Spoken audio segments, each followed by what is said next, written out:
Well, good morning and welcome to Copernicus. My name is Sarah and I'm so happy you're here today.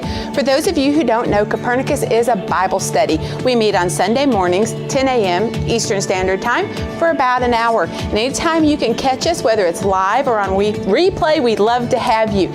So we are in the second week of a 2-week series called Rahab. And really, it's more than a 2-week series. We are learning about women of the Bible, and Rahab is second in the lineup. So we're in the second week of Rahab, and let's just talk about it for a minute. Okay, if y'all didn't watch it, you need to go back and watch it so you know what we're talking about. But you have to think, okay, so Rahab had instructions. She had to get all of her family into her home and not tell them why. Before there was like this, assault. And she had to put this rope, this red rope in the window so that they knew this is where, don't go in there, these are good people.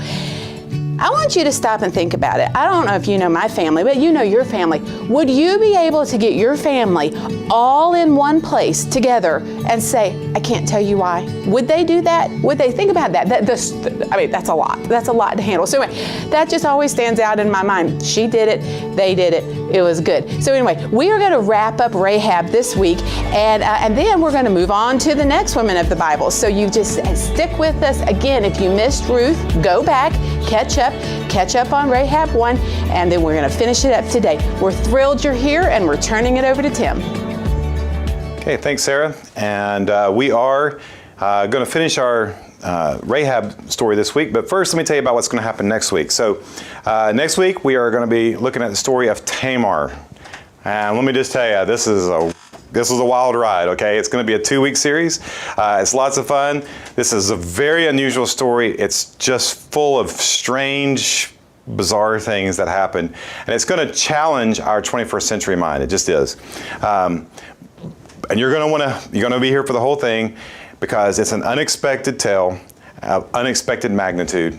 And it'll probably blow your mind that it's actually in the Bible. So anyway, next week, I'm going to be here for that. And now let's get going on ours. So we started Rahab last week, and we're going to pick that story up this week and wrap it up. We told you that it's in the 6th book of your Bible, the book of Joshua. And if you missed last week, you can go back and watch it on replay. And you'll want to do that because we learned a whole bunch about how we got to this part of the story. So let's take a look at Jericho again. Remember this mound right here is about 7 city blocks. And this is the remains of what Joshua and his people would have seen when they got to Jericho. And it's a really cool place. Joshua is the new leader of the Israelites after Moses died. And you remember last week he sent 2 spies into Jericho and the surrounding area to check out the enemy, see what it looks like.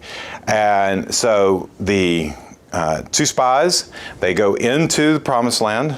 Remember, it was their land before, but they left, and now God told them to come back and reclaim it. So they go into the city of Jericho, and they wind up at a hotel run by a prostitute named Rahab. And this turned out for them to be a great place to get information. It also turns out that it was a great place for the king of Jericho to get information. And so he sends for Rahab and says, hey, I heard that there are 2 guys in your hotel. You need to send them back to me because they're spies. And she says, oh, no. I sent those guys out. I didn't know who they were, but they already left. But they weren't really left. They weren't really gone. They hadn't left yet. They were still upstairs on the roof under the flax, and they were hiding. And so now the walls have closed in on the spies. Literally, the gates have closed in on the spies, and they are stuck inside the house. But Rahab has a plan, and here's the plan. So she let them down by a rope through the window, for the house she lived in was part of the city wall.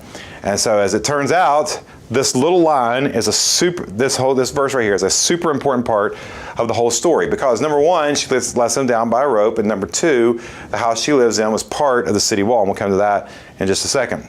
And so then the men said to her, this oath you made us swear will not be binding on us unless when we enter the land you have tied the scarlet cord in the window through which you let us down. So her only hope for salvation was to let them see this red rope, apparently she had used to let them out of the window, to leave it hanging out of the window so they would know which house was hers.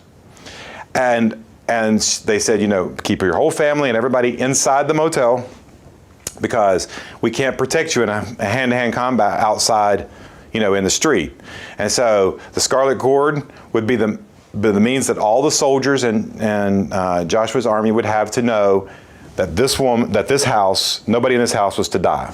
So, as we said last week, the means of their escape, the means of their deliverance became the sign of hers.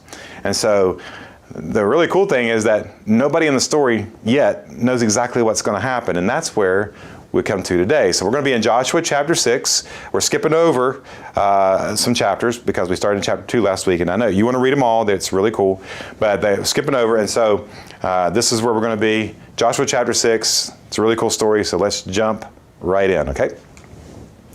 Now the gates of Jericho were securely barred because of the Israelites. No one went out, and no one came in. All right, so as we learned last week, the people of Jericho were afraid, and they were afraid of Israel's God, who had defeated Sihon and Og, and who had led them out of Egypt and through the Red Sea on dry land. That was a big deal to them, and so they were scared. Now, the way cities and walls operated in medieval times, in the Near East in these times was a little different than what we might imagine. In this world, not everybody lived inside the city. So you couldn't plant row crops or, herd cattle inside the city because there are buildings there. And so people would live outside the city, but in times of danger, in times of war, people would come inside the city and they would lock the city gates, and then the king's army would protect them from the city walls or whatever. And so that's how it worked. And so inside was for protection, not necessarily for everyday living. It's where you could do business and that sort of thing, but primarily it was for protection. Now, Jericho had an interesting system of walls, and this is a model that somebody has drawn up, and it's pretty cool. And you can see there are actually 2 sets of walls around the city of Jericho. And so this gave double protection. Plus, remember, Jericho is on a hill. And so the first wall would be high, but the second one would be higher than that. So to scale these walls, you can't just have one method. You're going to have to build, if you build siege platforms, you're going to have to build one here, and then you have to go out and build another one. And by that time, you're going to be toast. And so that's what the city of Jericho looked like. And this is what people paid taxes for, was the protection that this city offered. Okay? So let's jump right in to Joshua 6. Then the Lord said to Joshua, "See, I have delivered Jericho into your hands along with its king and its fighting men." Do you remember the first verse where it said the whole thing is locked up? And you saw their walls. And God says, "See, I told you." It's like, I'm not seeing it yet. Okay? But this is what God said, and now he's going to God has a plan. He already knows the outcome, but we don't know what it is. So what is this terrifying plan that the God of the universe is going to wield against the people of Jericho, this little 7 blocks of whatever, right? Let's find out. God says, "March around the city once with all the armed men and do this for 6 days. And then build a siege ramp," right? Right? God says, "I'm not done yet. Have 7 priests carry trumpets of ram's horns in front of the ark. On the 7th day, march around the city 7 times with the priests blowing the trumpets. And then we build a siege ramp?" I mean, when are we going to do something to get inside the city? I don't know if you noticed, Lord, but the whole thing's locked up, right? I mean, this is a thing. So this is not making a ton of sense. So God knows exactly what he's doing, but he's not getting us in on the picture just yet. Now, there's another thing going on here. It's the 7 priests, and then the 7th day and 7 times. And so a lot of times we see 7, we think, "Ooh, that must mean something." Well, it does. It means 7 in this the biblical thought is a way of saying something that's complete or perfect, right? Not necessarily sinless, but complete. And so he's like, God's like, "I've got a complete plan for this, and I'm going to show you how." And so he outlines how many of everything. And it's God's way of saying, "I know what I'm doing." But let's keep reading. God says, when you hear them sound, that's the trumpets, a long blast on the trumpets, have the whole army give a loud shout. Then the wall of the city will collapse and the army will go up, everyone straight in. Seriously. Can you imagine being Joshua and having to go back and tell your guys, this is how we're going to do this? I mean, you got to convince an entire nation that we're going to scream really loud and the walls are going to fall down. So, I mean, it's like crazy, right? On the other hand, this is a march on a city of influence. Maybe they had got a lot of good press on it. I don't know. So, but here they are. This is the plan. Doesn't sound great. So he, that's Joshua, had the ark of the Lord carried around the city, circling it once. Then the army returned to the camp and spent the night there. Now we've jumped down to verse 11. You can read more. So this is day 1. Done. Nothing happened. Now, here's something we don't know, and as Americans we want to know this. How many people were in the army? Doesn't say. If there were 1,000 people in the army, that would be reasonable. 1,000 people in the army, they could have circled all of Jericho 1 deep all the way around and locked arms. If there were 3,000, it could have been 3 people deep all the way around, locked arms. So we don't know, but it's got to be quite a sight to see from the city gates, right? You got to be looking down from the walls going, what is going on? I imagine there were a lot of people that were checking it out. So Joshua got up early the next morning, and the priest took up the ark of the Lord. Okay, day 2. What are they going to do? Same thing. What's going to happen? Nothing, right? Just like it did yesterday. So the second day, they marched around the city once and returned to the camp. They did this for 6 days. So what you got is you got an armed guard, you got trumpeters, you got the Ark of the Covenant on the shoulders of priests, you have more armed guards, and you have all people following all that every day, all around the city, and then they go home. Do it again, and go home. So can you imagine, like on the 3rd or 4th day, what are the people in Jericho thinking? They're like, what are they going to do? March us to death? What's going on? They don't know. On the 7th day, verse 15, on the 7th day, they got up at daybreak and marched around the city 7 times. In the same manner, except on that day, they circled the city 7 times. So every day before it was once, and now they're going to do it 7 times. So the people at Jericho, it's just another day, they're going to march around. Oh, they're doing it twice. Oh, they're doing it 3 times. Oh, they're doing it 4, right? You see how this goes?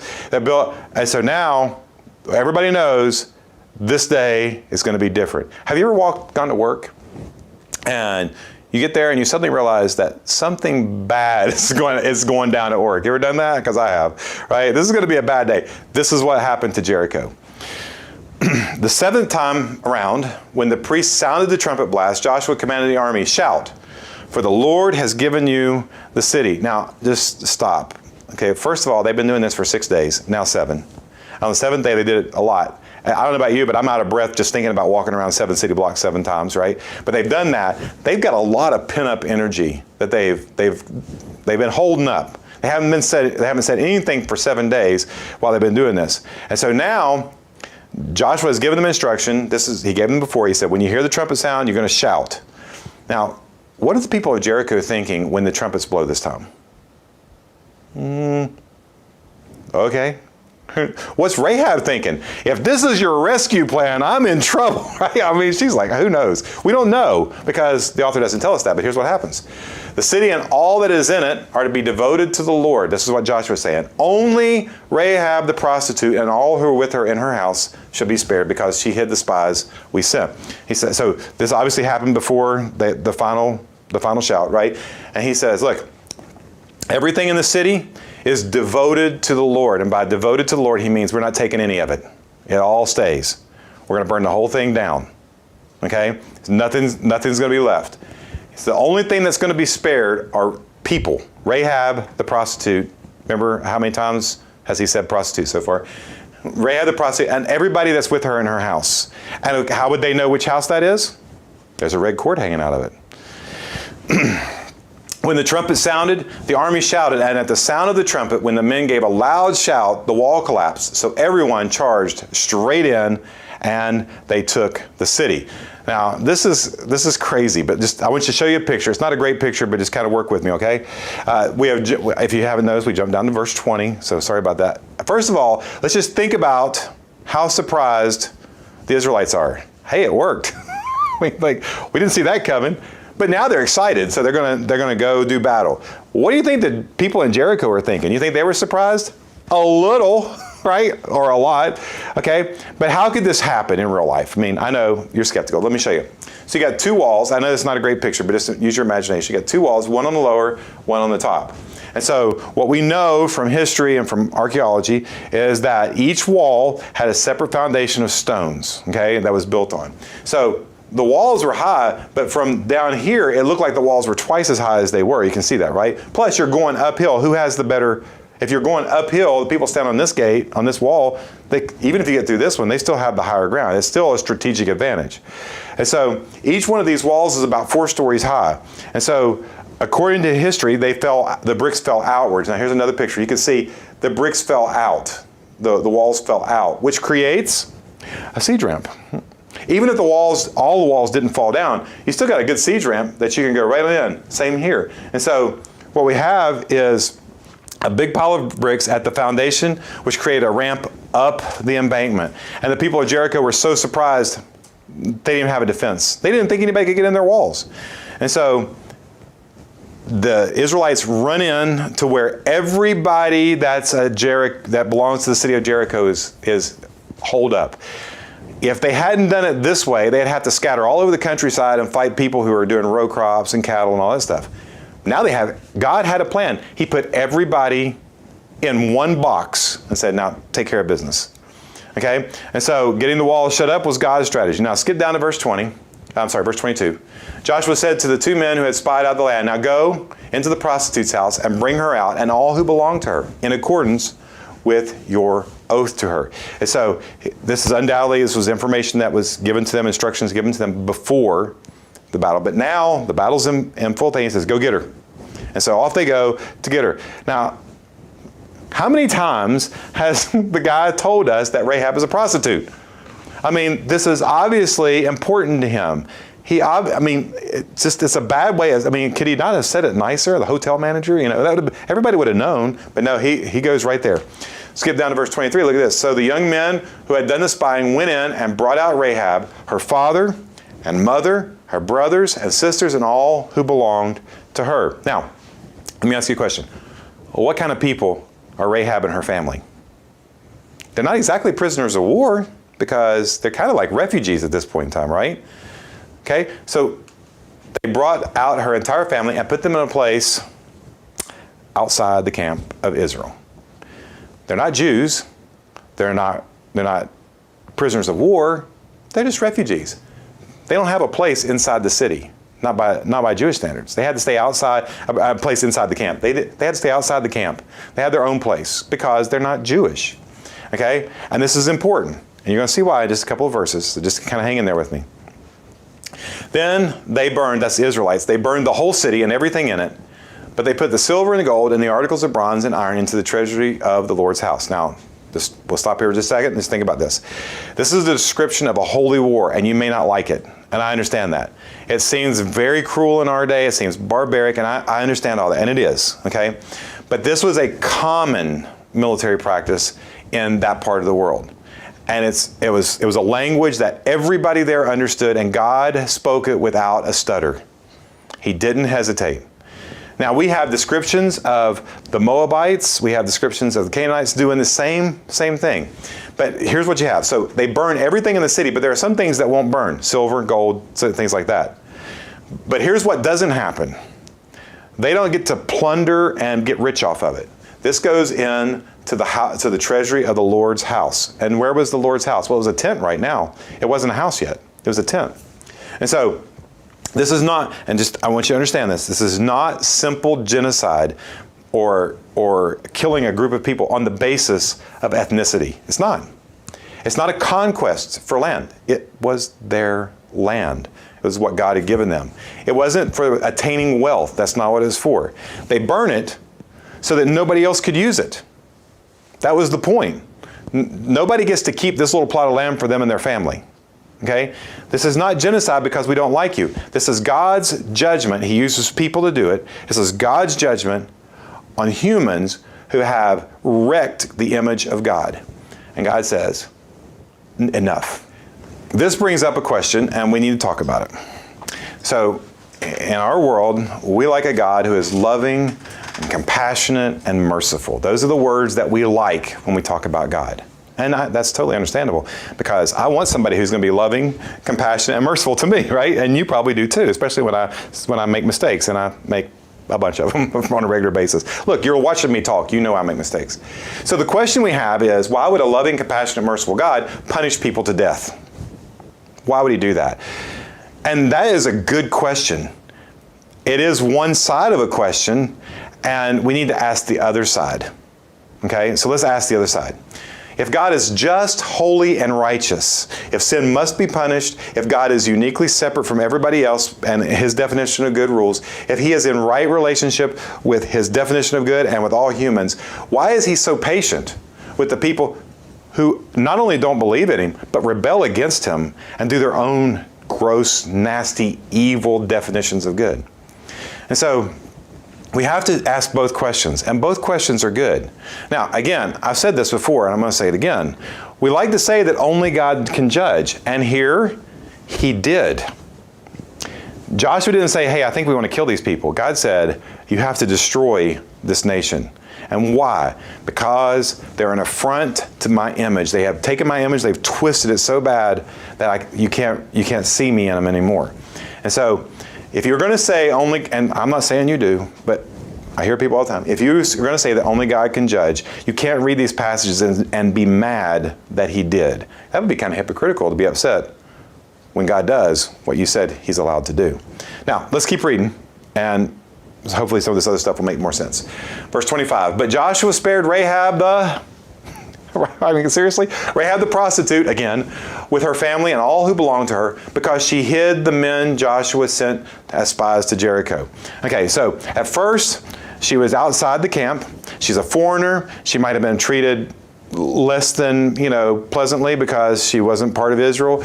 And she's a prostitute, for crying out loud.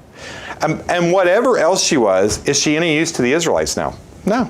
I mean, we saved her. She's good. But look at how this verse ends. And she lives among the Israelites to this day. See what happened? Something changed. She went from being, and her whole family being outside the camp, to becoming Jewish, to taking on their way of living, to worshiping Yahweh, their God, to adhering to their customs. She got more than just being saved from God's judgment. She got a whole new life. And that wasn't even part of the original deal. All she wanted was her life. So, there are a few questions that thinking people may have when reading the story. We've talked about some of them. But why does this story paint such a grim picture of Rahab? Why does this writer constantly, unashamedly refer to her as the prostitute? Okay, why is this story even in the Bible, right? And what does the story of Rahab have to do with anything? Well, that's a great question, and we're going to talk about that just for a second. So to answer that question, what we're going to do is jump forward about 1,400 years. And we're going to go to the book of Matthew. Matthew is the first book in the New Testament. It's Matthew, Mark, Luke, John, Acts, right? So if you go to the second half of your Bible, it's the first book in the second half of your Bible. Matthew was written by a Jew. It was written to Jews. It was written about Jewish stuff. And so it was intended for Jewish people to understand it first. Now we can get in on the secret, and I'm going to help you with that. And so at the top of the list for Jewish things is a Jewish Messiah, someone who can save us, who can rescue us. Now originally, the Jewish Messiah was intended to rescue the world and his image bearers. But at this point in time, the people of Israel are now, they're in bondage to a different person, to a different group of people. This time, they are now occupied by Romans. They're in a Roman occupation. They are overtaxed. They are oppressed. They are enslaved in many cases. Roman soldiers walk the street and abuse people. And the Jewish people were longing, were believing that God would send them a deliverer from Rome. And they had prophecies predicting that a man would be born who would deliver Israel from their enemies. Remember, it's a man that would be born, and they called that man the Messiah. Now, because Jewish people were looking for a Jewish Messiah who would be a man, they kept super detailed records of their men. Okay? Now, you may say, well, that's patriarchal. Why did it have to be a man? It wasn't just a man that was in the picture. Remember, it'd be a man born of a woman. Okay? So women were in the picture too. They had a very important part.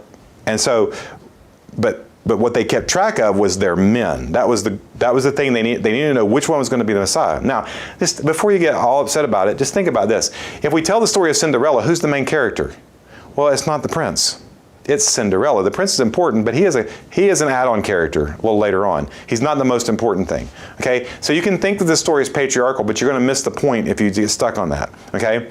When they said the Messiah would be a man, and they kept track of men, when you see a woman's name in a Jewish genealogy, you got to stop and ask yourself, why is she in here? Because we don't keep track of the women for Messiah's purposes. We keep track of men. And so we're going to look at Matthew chapter 1. We're going to start in a little bit in verse 3. It starts with the word Perez. That's a person's name. Now, if you were here for Ruth, you recognize this, right? You recognize this. And so, but if you don't know who he is, just hang in there. I'm going to show you. Perez, the father of Hezron, Hezron, the father of Ram, Ram, the father of Amminadab, Amminadab, the father of Nahshon, Nahshon, the father of Salmon. So he started with Abraham, and he's just going through the genealogy, and everybody's like yawning. Don't stop yawning for a second. If you were here for Rachel, you might remember this guy's name, Salmon, or Salmon, however you pronounce that. Okay? If you think you know that one, you probably do. Salmon was the father of Boaz. You remember him, whose mother was Rahab. Boaz was the father of Obed, and whose mother was Ruth. Now, let's just stop here. Boaz, his mother was Rahab. Probably not literally. She was probably like his great-great-great-grandmother. Okay? But that's how they talked back then. To say that someone is your son or your daughter doesn't necessarily mean they're your son or your daughter. It could mean that you're the granddaughter, grandson, whatever. Okay? And so for those of you here with Ruth, you remember this story of Boaz and Ruth. They got married. They had a son named Obed, and that was part of that story. And then Obed was the father of Jesse, and Jesse was the father of King David. So just think about this for a second. Rahab the prostitute was the great-great-great-great-grandmother of King David. That's remarkable. Because she didn't sign up for that. She just wanted to be saved. And so Matthew doesn't stop here, though. Listen to what it says. It says, thus there were 14 generations in all, from Abraham to David, 14 from David to the exile in Babylon, and 14 from the exile to the Messiah. And so well, good news. The deliverer has come. The Messiah has come. And he came through a prostitute is in his family line. Why would you include that little tidbit in your family line if you're going to be the king of the world? And this is how the birth of Jesus the Messiah came about. Matthew believed that Jesus was the Messiah, and that Jesus the Messiah came from a line of people that included, but was not limited to, a prostitute. By the way, this may be helping you figure out why Boaz was so kind to Ruth, because in his family history, someone had been kind to his great-great-grandmother when she didn't really deserve it. See how this works? Matthew did not only believed that the deliverer would descend from a Canaanite, a prostitute, and a liar, but that this same deliverer would rescue Canaanites, prostitutes, and liars. That's the good news. And it's unheard of, which means we have to pay attention to it. So, why does the prostitute who lies to escape death and get in the family of the deliverer of Israel and of the world? Because her body may have been used, her lips may have been foul, and her culture and world might be corrupt. But the Messiah descended from such people to deliver them and her from his own judgment. God is not wanting, his desire is not to send people into punishment. His desire is to rescue them from certain death. And so, you remember this verse from last week? Proverbs 9:10, the beginning of the wisdom is to fear the Lord. The word is meant to capture both the drawing near and drawing back at the same time. Do we deserve this kind of judgment from God? Yes. Does God love us enough to spare us from it? Also, yes. And so, the God who controls the events on earth and in heaven can judge you. And that's scary. But only He can save you. And that makes it worth drawing near to Him. Now, the rest of the verse says, the beginning of the wisdom is to fear the Lord, and acknowledging the Holy One is understanding. So, God is who He says He is, not who I say He is. And so, when we come to this God, we don't make Him up. We come to Him as He's revealed Himself, or we don't come at all. And when we come to this God and recognize that we should be afraid, but that He loves us enough to keep us from having to live that way, well, that's good news. And that's the beginning of understanding. And so that leaves us with two choices. Remember these choices from last week? Remember, Jericho committed its safety to a set of walls and gates that they could see and manage. And everybody in Jericho died. So that wasn't a very good plan. But Rahab committed her safety to a God that she couldn't see, that she only heard stories about. And she lived. And not only did she live, she found more than life. And so, as humans now, we can choose security in our own definition of good, and we will die. Or we can commit our safety to the God of the Bible and His definition of good, and in drawing near to Him, we live.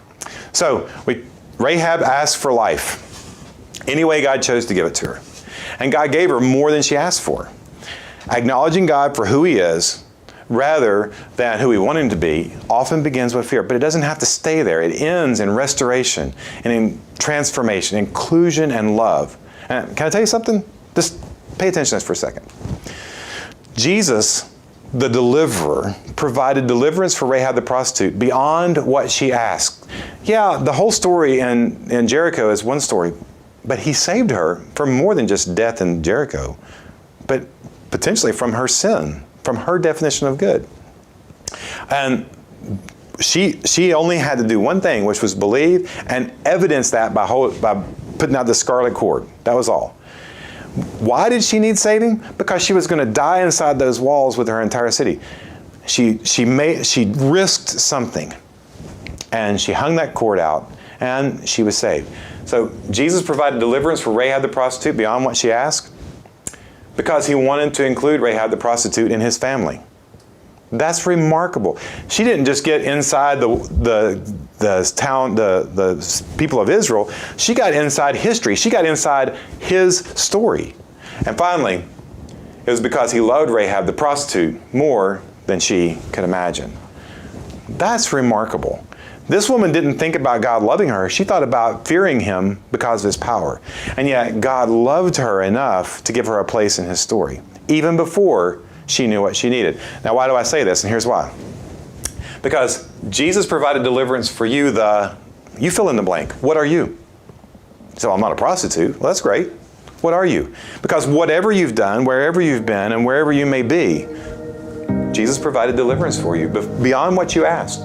Because He wanted to include you, whatever you are, wherever you've been, whoever you've done it wrong to, in His family. And He did that because He loves you, the whatever you are, more than you could possibly imagine. Whoever you are, you can consider this Jesus. You and I are right to fear God because of His power to judge us.